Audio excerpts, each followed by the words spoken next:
Postgraduate medical education prepares residents for the work that they will perform in practice.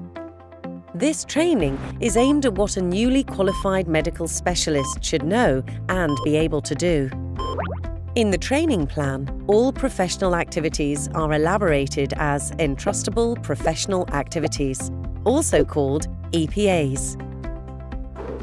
This describes the knowledge, skills, attitude and behaviour that are important in the execution of the EPA, and which tools can be used to assess this. If the resident is able to perform the EPA at level 4, which means with distant supervision, a summative entrustment decision can be made. In this animation, we will explain how the summative entrustment decision-making works. Firstly, the resident discusses with the clinical educator the set of instruments that they will use for observation, assessment, and feedback. This gives the resident and the educator a clear impression of what the learning pathway will look like. The resident then gets to work and collects feedback and assessments. In order to demonstrate competence, the resident submits proof of achievements to the Clinical Competency Committee. The committee or team will then meet to discuss the progress. Each of the members has observed the resident from various perspectives.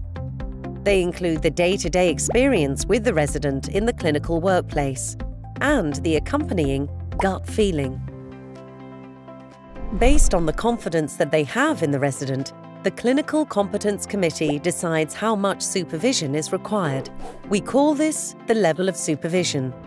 From observation to performing tasks independently with direct or indirect supervision, to supervision at a distance, and providing supervision themselves. The resident receives feedback from the clinician educator. The entrustment decisions are documented and motivated in a portfolio. As the competence of the resident increases, so the educator's trust in the resident increases and the need for supervision decreases. This results in the resident completing an increasing number of tasks independently.